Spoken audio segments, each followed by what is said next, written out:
जय मसीह की। आइए एक छोटी सी प्रार्थना के साथ हम वचन में आगे बढ़ते हैं। सर्वश्रेष्ठ सर्वाधिकारी सर्वोच्च पवित्र परिशुद्ध परमेश्वर, इस रविवार के दिन के लिए हम आपका धन्यवाद करते हैं प्रभु। आज के दिन में प्रभु हम सब आपकी शरण में हैं प्रभु, आप हमारे साथ हैं, हमारे बीच हैं प्रभु। हम विश्वास करते हैं प्रभु, जो भी वचन हम पढ़ने जा रहे हैं, सुनने जा रहे हैं प्रभु, उसके द्वारा हमारे आत्मीय जीवन में एक अच्छा बदलाव हो, परिवर्तन हो और हम सही राह और सही दिशा में चल सके। विश्वास करती हूँ कि आपने मेरी इस छोटी सी प्रार्थना को सुना और स्वीकार किया होगा। प्रभु के मीठे और प्यारे नाम से मांगती हूँ, आमीन। भजन संहिता 23 अध्याय 5 वचन पढ़ेंगे। भजन संहिता 23 अध्याय 5 वचन। तू मेरे सताने वालों के सामने मेरे लिए मेज बिछाता है, तूने मेरे सिर पर तेल मला है, मेरा कटोरा उमड़ रहा है। इस वचन में हम दो बात देखेंगे। एक, सताने वालों। कौन है सताने वालों? किसको हम सताने वालों कहेंगे? सताने वालों का मतलब क्या होता है? जो हमें परेशान कर रहा हो, है ना? समझ में आ रहा है ना? सताने वाले हम अगर कहेंगे तो हम किसी और को, हमारे सामने जो व्यक्ति खड़ा है, हम बोलेंगे ये मुझे सताता है या मैं इस परिस्थिति में परेशान हूँ। हम हमेशा ये सताने वाला वर्ड जो होता है समझते हैं कि बाहर से आता है और कोई और हमें सता रहा है, कोई और हमें परेशान कर रहा है ना? लेकिन यहाँ पर जो वचन हमें बता रहा है, तू मेरे सताने वालों के सामने मेरे लिए मेज बिछाता है। ये जो सताने वाला है, ये हमारा स्वभाव है। सबसे पहले यदि अगर हम सताए जाते हैं तो हमारे स्वभाव के द्वारा, है ना? क्योंकि यह स्वभाव हमें कहाँ से मिला है? हमारे जन्म से ही हमको यह स्वभाव मिला है ना? ये मानवीय स्वभाव है, ये मानव का स्वभाव है। और हमारा मन, हमारी ख्वाहिशें, हमारी इच्छाएं, हमारी आदतें, हमारी सोच, हमारे विचार, हमारा लालच, यही हमें सताती हैं। जब ये सारे गुण हमारे अंदर होते हैं तो हम अपने आप में ही इतना सताए जाते हैं और दुनिया में इतना भागते रहते हैं, है ना? और इसी से हम परेशान रहते हैं। तो सबसे पहले यदि हमें ठीक करना होगा वचन के अनुसार, या परमेश्वर हमें ठीक करने वाले हैं, तो वो हमें हमारे अंदर की चीज़ों से ठीक करेंगे, है ना? बाहर से ठीक होने से वो तो ऊपरी दिखावा हो जाता है। किसी भी चीज़ को ठीक होने के लिए, है ना, किसी भी बात का ठीक होना सबसे पहले वो अंदर से होना चाहिए। और यहाँ पर वचन कहता है कि मेरे सामने मेज बिछाते हैं, है ना? मेज बिछाने का क्या मतलब होता है ना? एक सेटलमेंट, आओ मैं देखता हूँ, चलो बैठ के बात करते हैं, बैठक लगाना, कोई समस्या है उसका समाधान ढूंढना, हम आमने सामने बैठकर बातें करेंगे, हम मिलकर बैठकर बातें करेंगे। आज शाम को मिलते हैं, हम लोग इस तरीके की बातें करते हैं कि नहीं अपने जीवन में, है ना? जहाँ कोई परेशानी होती है उसको ठीक करने के लिए या उसका समाधान ढूंढने के लिए, उसको सेटल करने के लिए हम क्या करते हैं? हम बैठेंगे। तो ये जो बैठाव है, यहाँ पर जो बैठना है, यहाँ पर जो मेज़ है, वो हमें अपने आप से ही करनी है। हमें अपने आप को परखना है, हमें अपने आप को जांचना है, हमें हमारे स्वभाव पर नियंत्रण करना सीखना होगा, है ना? और यहाँ पर एक बात बोली जा रही है कि तूने मेरे सिर पर तेल मला है, मेरा कटोरा उमड़ रहा है ना?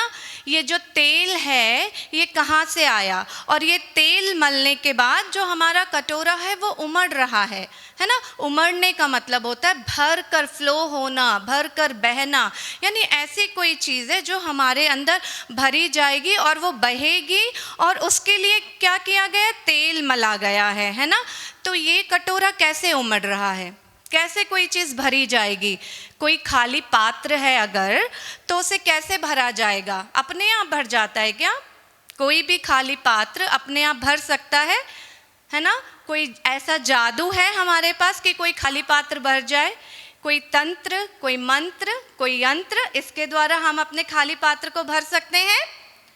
ऐसा कोई है हमारे पास? कोई स्कीम है? कोई तरीका है? नहीं है ना।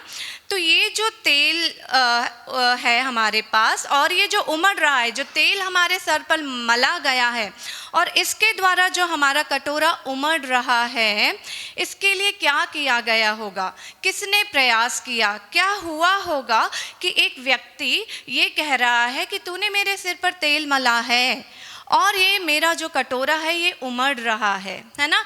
यहाँ पर कोई जादुई शक्ति नहीं है, कोई तंत्र नहीं है, कोई मंत्र नहीं है, कोई यंत्र नहीं है, लेकिन फिर भी यहाँ पर वचन हमें बता रहा है कि उमड़ रहा है, यानी इतना भर गया है उसका पात्र कि वो उमड़ रहा है। ठीक है, इन बातों को हम ध्यान में रखते हुए थोड़ा और आगे बढ़ते थे समझने के लिए, है ना। लूका 22 अध्याय 42 वचन, लूका 22 अध्याय 42 वचन पढ़ेंगे। हे पिता, यदि तू चाहे तो इस कटोरे को मेरे पास से हटा ले, तो भी मेरी नहीं परंतु तेरी इच्छा पूरी होगी, है ना। यह कौन कह रहा है? ये यीशु मसीह अपने पिता से कह रहे हैं, है ना। सर्वश्रेष्ठ से कह रहे हैं, सर्वाधिकारी से कह रहे हैं कि एक कटोरा है जो मेरे ऊपर है, इसे चाहे तो तू हटा ले, लेकिन मेरी नहीं तेरी इच्छा पूरी हो, है ना। तो पिता क्या कहेंगे, है ना। ओ मेरा छोटा सा बच्चा, प्यारा सा बच्चा, हम लोग यही करते हैं ना, अपना बच्चा, अगर हमारे बच्चे आकर हमसे कोई तकलीफ़ जाहिर करते हैं तो हम कैसा बिहेव करते हैं? ओ तुम ये नहीं कर सकते, ठीक है ये मत करो, हम कुछ और कर लेंगे। लेकिन ये जो पिता है, एक अच्छा पिता है ना, एक सच्चा पिता, ये क्या कह रहे हैं, है ना। यदि हे पिता, यदि तू चाहे तो इस कटोरे को मेरे पास से हटा ले, तो भी मेरी नहीं परंतु तेरी इच्छा पूरी होगी। तो पिता कहते हैं ये कटोरा मैं नहीं हटा सकता, मैं नहीं हटाऊंगा, है ना। वे पिता कहते हैं कि ये कटोरा नहीं हटा सकता, क्योंकि, है ना, क्योंकि एक ऐसी स्थिति है जहाँ पर एक कटोरे को उमड़ना है, वो भरा जाना है, तेल से वो कटोरा भरा जाएगा और उमड़ेगा। अगर किसी और का कटोरा भरा जाना है तो भरने वाला भी तो होना चाहिए, है ना। जैसे कि अभी हमने क्या पढ़ा, इससे पहले हमने क्या सुना कि एक कटोरा उमड़ रहा है, यानी खाली कटोरा, एक खाली पात्र, वचन कहता है कि वो उमड़ रहा है, यानी खाली पात्र भरा गया और वो उमड़ रहा है। और यहाँ पर क्या नहीं हुआ?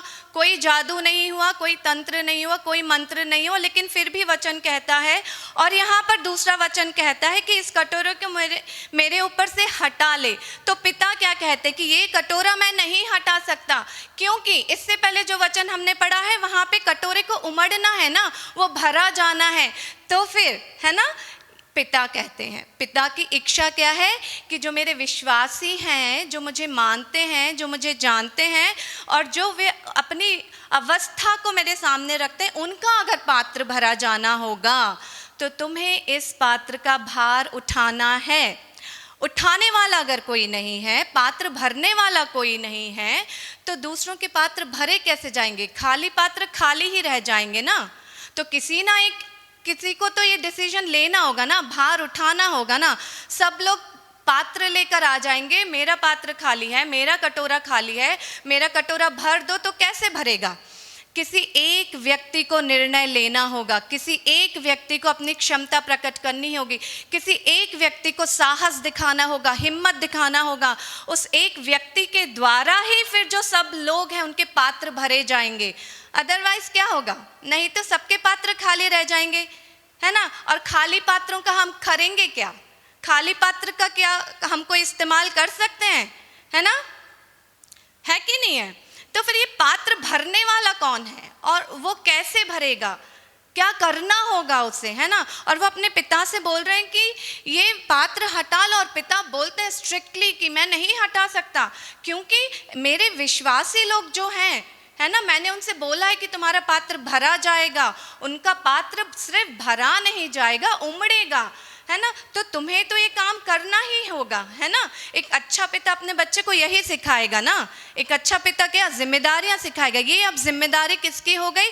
उस पुत्र की हो गई, है ना। और यहाँ पर पिता कौन है? यहोवा परमेश्वर। पुत्र कौन है? यीशु मसीह। और यीशु मसीह ने हमारे लिए क्या किया, है ना, अपने पिता की इच्छा पूरी करी। ठीक है। और यहाँ पर जो है मनुष्य अपने स्वभाव के कारण परेशान है। सबसे पहली बात हमें यह जानना है कि ये जो सारी सताने वाली बात हैं वो कहाँ से आई है हमारे पास?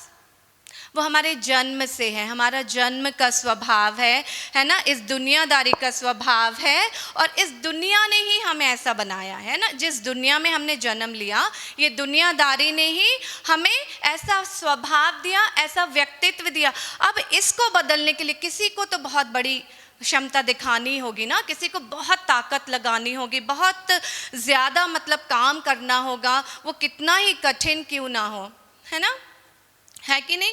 अगर सभी आसान चीज़ें चाहेंगे, सब कटोरा लेकर आ जाएंगे, सब मांगने वाले ही होंगे, तो कैसे भरा जाएगा, कैसे दिया जाएगा?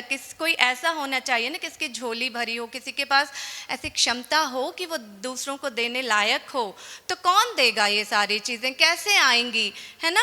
तो यीशु मसीह ने तो अपने पिता से बोला, लेकिन एक अच्छे पिता की तरह उन्होंने अपने बच्चे को जो जिम्मेदारी दी थी, अपने पुत्र को जिम्मेदारियां दी थी, वे उन्हें पूरा करने के लिए आगे बढ़े। और वे कहते मेरी नहीं लेकिन तेरी इच्छा पूरी हो, है ना।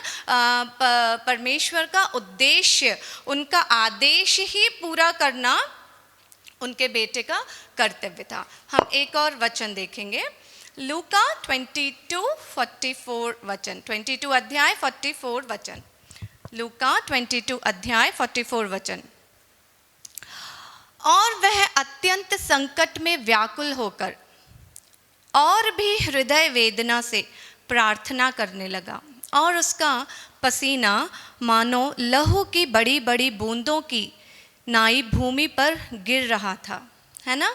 क्या हो रहा था यहाँ पर? यीशु मसीह का पसीना जो था वो खून की बूंदें बनकर भूमि पर गिर रहा था।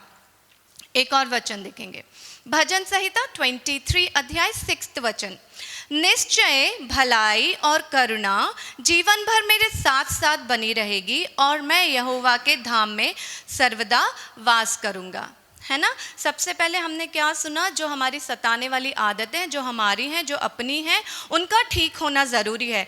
जो अपने स्वभाव को ठीक करेगा, वो स्वभाव जो हमें इस दुनियादारी से मिली है, इस दुनिया में रहते हुए मिली है, और जो इस दुनिया ने ही हमें दी है और हमें ऐसा बना दिया, जो हमारी रियलिटी थी, है ना, जो हमारा स्वभाव ईश्वर के द्वारा था, वो कहीं छिप गया, है ना, वहीं वो कहीं खो गया।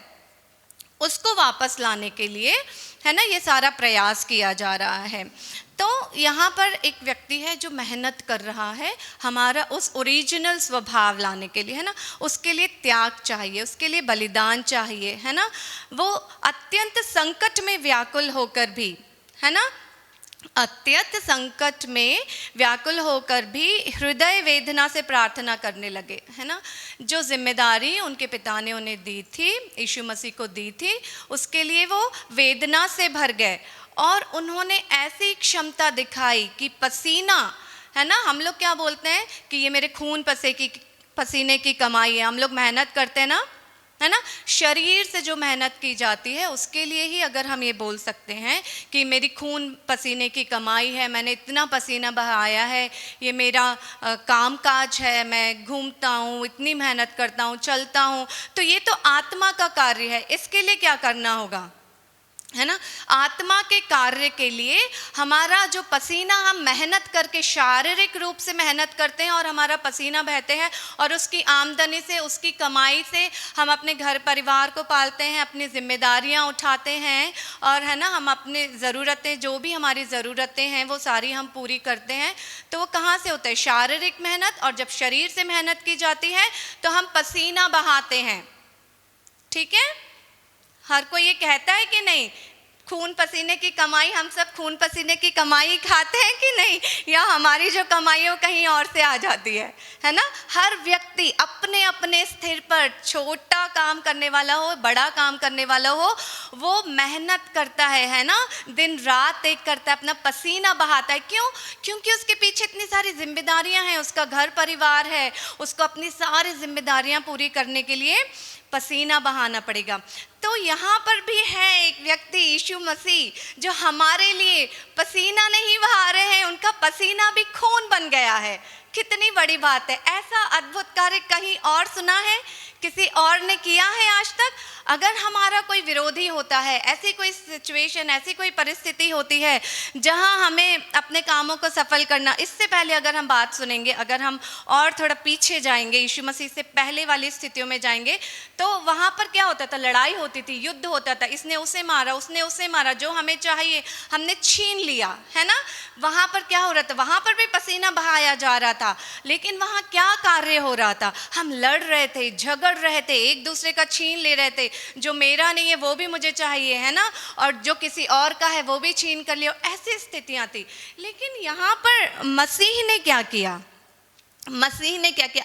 अपना जो पसीना था वो इतने व्याकुल हो गए उस जिम्मेदारी को पूरी करने के लिए जो उनके पिता ने दी थी, अपने पसीने को भी उन्होंने खून में परिवर्तित किया। कितना उन्होंने संघर्ष किया होगा ना, कितनी ज़्यादा उन्होंने अपनी क्षमता प्रकट की होगी ना। आत्मा का कार्य करने के लिए सिर्फ पसीना नहीं चाहिए होता है, बहुत संघर्ष करना होता है, अपने पसीने को खून में परिवर्तित करना होता है ना? तभी पुनरुत्थान होता है, तभी ये जो हमारा पुराना स्वभाव था, हमने क्या कहा?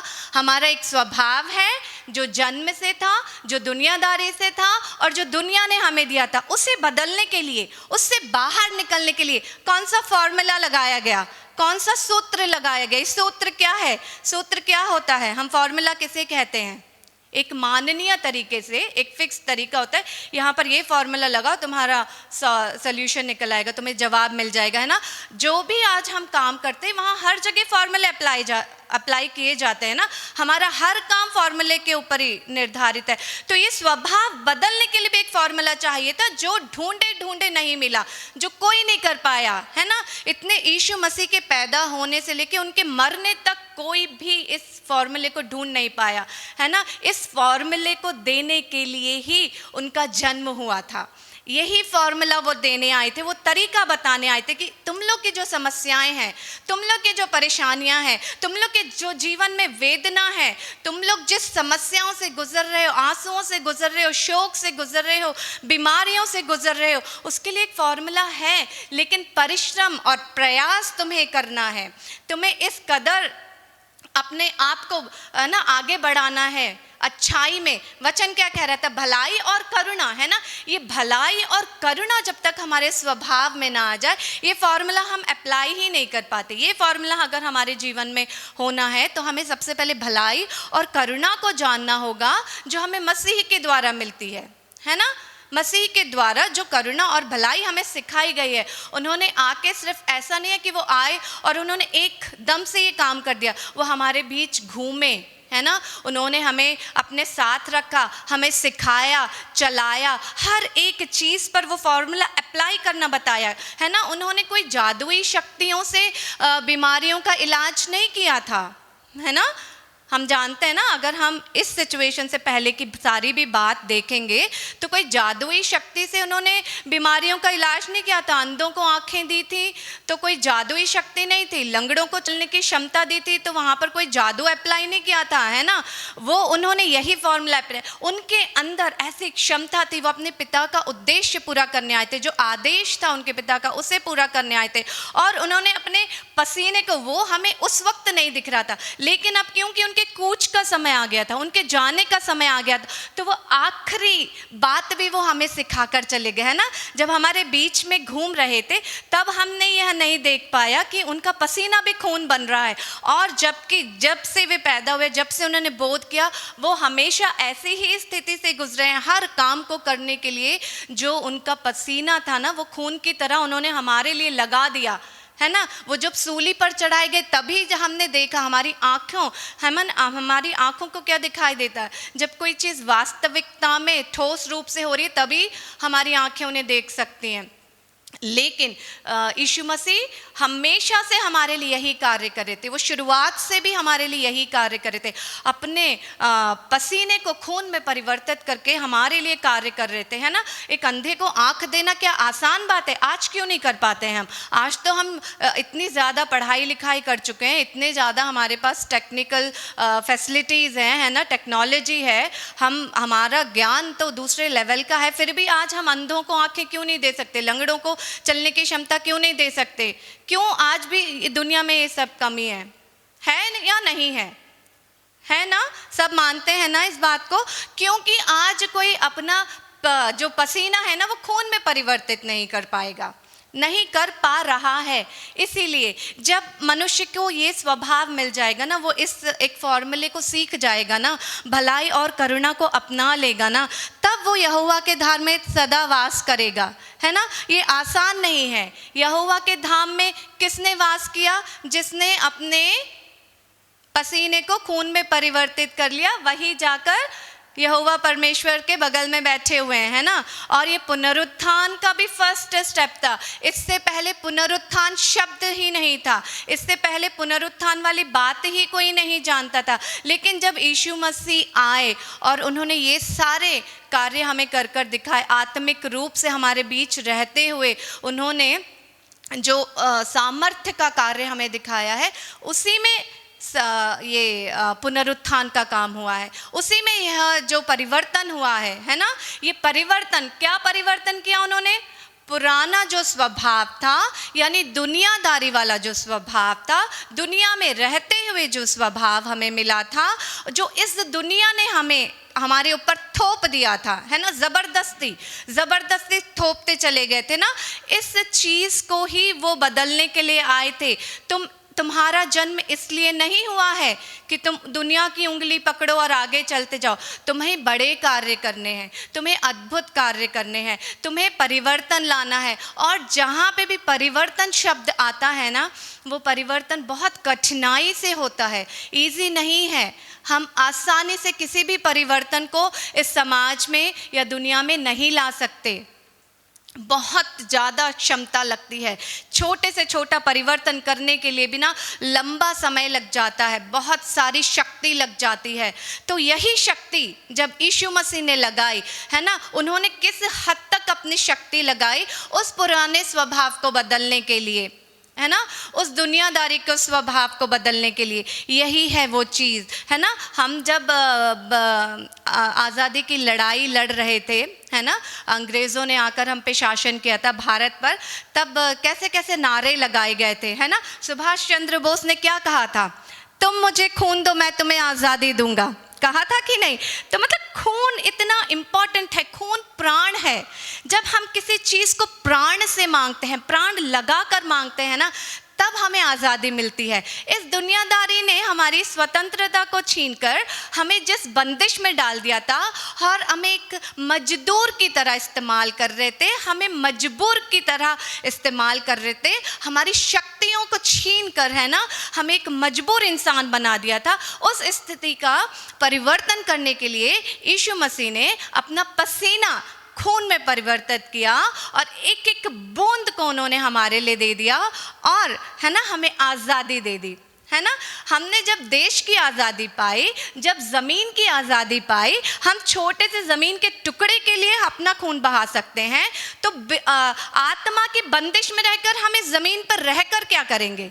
हम आत्मा से बंदिश में हैं, ज़मीन की आज़ादी हमने ले ली है, तो क्या हम सच में आज़ाद हैं, स्वतंत्र हैं? स्वतंत्रता अगर हमारे आत्मा में है, हमारे स्वभाव में है, हमारे विचार में है, और हम भले ही ज़मीनी बंदिश में क्यों ना हो, हम आज़ाद रहेंगे। लेकिन हमारी ज़मीन आज़ाद है, हम अपने विचार से बंदिश में हैं, हम अपनी ज़ुबान से बंदिश में हैं, हम अपनी क्रियाओं से बंदिश में हैं, हमारी पूरी आत्मा अगर बंदिश में है, तो हम इस आज़ादी का आनंद भी नहीं उठा सकते, है ना। तो सच में वो जो कहते हैं ना, आनंदित रहो, यीशु नाम में आनंदित रहो, वो स्वतंत्रता से है। और स्वतंत्रता, जब तक तुम अपना खून नहीं बहाओगे, जब तक अपना खून नहीं लगाओगे, जब तक तुम्हारा पसीना सिर्फ पसीना रह जाएगा, है ना, जब तक हमारा पसीना सिर्फ पसीना रह जाएगा, हमारा पसीना खून में कन्वर्ट ना हो जाए, तब तक ये नया स्वभाव भी हमें नहीं मिलेगा। इस नए स्वभाव को देने के लिए ही यीशु मसीह ने इतनी मेहनत करी है, इतने घाव खाए हैं, इतनी चोट खाई है, अपने शरीर की आखिरी बूंद तक भी बहा दी, सूली पर वो चढ़ा दिए गए और वहाँ से भी हमारी भलाई के लिए बात करते रहे। और उन्होंने जो तैयारी करी थी, उन्होंने जो हमें दिखाया था, वो इसलिए था कि हम सब सदा सर्वदा के लिए यहोवा के धाम में वास कर सकें। और कंडीशन अप्लाइड है ना, यहाँ पर कंडीशन है, शर्त है, जब तक तुम्हारा पसीना खून में परिवर्तित ना हो जाए कोई भी उनके धाम में नहीं पहुंच सकता, कोई भी उनके साथ वास नहीं कर सकता, है ना। हम अपनी ज़रूरतों के लिए कितनी कंडीशंस लगा लेते हैं, कितनी शर्तें लगाते, तुम ऐसा करोगे तो मैं ऐसा करूँगा, अगर तुमने ऐसा नहीं किया तो मैं भी ये नहीं कर सकता। हर छोटी से छोटी बात पर हमारी शर्त लगती है कि नहीं लगती है, शर्त लगाते हैं कि नहीं लगाते, कंडीशंस अप्लाई करते हैं कि नहीं। फिर यहोवा परमेश्वर है ना, यीशु मसीह जो इतनी बड़ी बात कर रहे हैं, क्या उसके लिए कंडीशंस नहीं लगाई जाएगी? अनकंडीशनल क्या होता है? कुछ होता है अनकंडीशनल? आज तक अनकंडीशनल कुछ मिला है हमें? है ना, एक गिलास पानी भी हमें कंडीशन से ही मिलती है। अगर हमने पानी का बिल नहीं भरा तो हमें पानी भी नहीं मिलेगा, ठीक है ना। पानी का ग्लास जो हम ऐसे पीते हैं ना, भर भर के पानी, उसके लिए भी हम पता नहीं कितनी कंडीशंस का फॉलो करते, तब जाके वो पानी हमारे घर पहुंचता है। तो फिर ये तो बहुत बड़ी बात है। तो अनकंडीशनल कुछ भी नहीं होता दुनिया में, हर चीज़ के लिए कंडीशंस है, शर्त है। उन शर्तों से जब गुजरना होता है ना, उन शर्तों को जब पूरा करना होता है ना, तब ही ये हो पाता है ना। तब पसीना भी खून बन जाता है। तो हमारी क्षमता कितनी है पसीना बहाने तक, है ना। खून पसीने की कमाई, पसीना बहा के मैंने मेहनत की। ये घर बनाने के लिए मुझे तो इतना पसीना छूट गया, क्या बताऊं, है ना, है कि नहीं है। तो बस यही बात है, ये सुनने में, बोलने में, और यहाँ से जब मैं बात कर रही हूँ तो शायद बहुत आसान है, कुछ शब्द हैं बोल दिया आसानी से, लेकिन इसको जीवन में जब अप्लाई किया जाएगा ना, इस फॉर्मूले को, है ना, इजी हो जाती है हमारी चीज़ें, हमें समझ में आने लगती हैं। तो जब हमारे आत्मा का द्वार खुलना होगा, आत्मा के कार्यों में हम सक्षम होंगे, सच में जब आत्मा का कार्य हमारे अंदर जन्म लेगा ना, तब ये सारी चीज़ें हमारे लिए सफल होंगी। और ये उन्होंने प्रूफ किया है यीशु मसीह ने, और वो हमें दिखा कर गए कि कोई भी चीज़ असंभव नहीं है, लेकिन उसके लिए जो सूत्र तुम्हें लगाना है, राइट प्लेस पर राइट फॉर्मूला यूज करो, राइट सूत्र यूज करो। मैं तुम्हें देकर जाता हूं, क्योंकि इससे पहले, मेरे आने से पहले किसी के पास ये सूत्र नहीं था, है ना। तो मैं तुम्हें सूत्र भी दिए देता हूं, मैं तुम्हें फॉर्मूला भी दिए देता हूं, है ना। इसे लगा लो और आ जाओ, मैंने जाकर तुम्हारे लिए स्थान तैयार कर रखा है, राजगद्दियाँ बना रखी, आओ और मेरे साथ बैठो और हम आनंद करेंगे, है ना। इस जगह पहुंचने के लिए, उस स्थान पर पहुंचने के लिए हमें अपने पसीने को भी, है ना, खून में परिवर्तित करना होगा। और ये सच्ची बात है, ठीक है। तो अब से हम लोगों को सिर्फ पसीने की बात नहीं करनी है, अब से हमें अपने पसीने में खून भी जोड़ने के लिए मेहनत करनी है।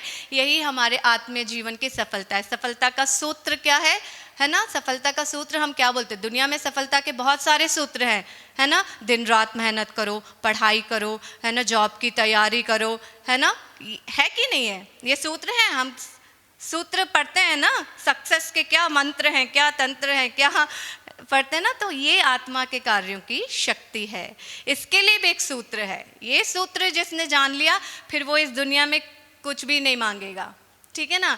इस दुनिया में हम इसीलिए आए हैं कि हम उस स्वभाव को परिवर्तित कर सके। सबसे पहले ये जो सताने वाले हैं, इससे छुड़ौती पाओ, क्योंकि ये सताने वाला कोई भी बाहर का व्यक्ति नहीं है, ये हमारे अंदर ही है, ये हमारा स्वभाव है, हमारा मन, ख्वाहिशें, इच्छाएं, आदतें हैं।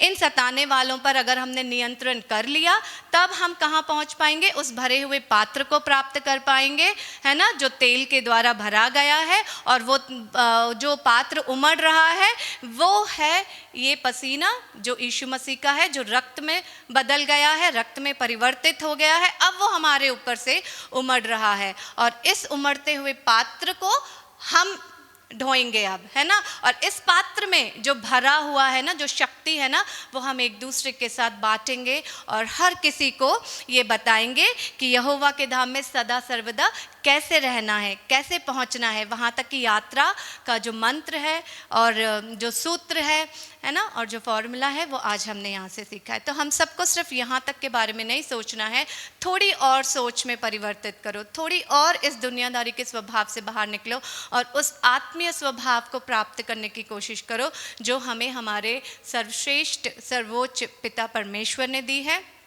और उनके पुत्र ने उसे पूरा करके दिखाया, सफल करके दिखाया। तो इस वचन का धन्यवाद करते हुए छोटी सी प्रार्थना करते हैं। सर्वश्रेष्ठ सर्वाधिकारी सर्वोच्च पवित्र परिशुद्ध परमेश्वर, मैं आपका धन्यवाद करती हूँ प्रभु। आपने हमारे लिए प्रभु जो प्रयास किया है प्रभु वो व्यर्थ ना जाए प्रभु। हम सब भी प्रभु आज तक हमने सिर्फ पसीने पे भरोसा किया था, अपनी मेहनत पर, अपनी क्षमताओं पर भरोसा किया था प्रभु, लेकिन आज जो सूत्र आपने हमें दिया है प्रभु, है ना, हम उस सूत्र को अपने जीवन में अप्लाई कर सके प्रभु और उसके अनुसार हम उस आत्मीय जीवन की सफलता को प्राप्त कर सके जो प्रभु हमें आप तक पहुंचाता है। विश्वास करती हूँ कि आप हमारे बीच हैं और आपने हमारी छोटी सी प्रार्थना को सुना और स्वीकार किया। प्रभु के मीठे परिणाम से मांगती हूँ, आमीन।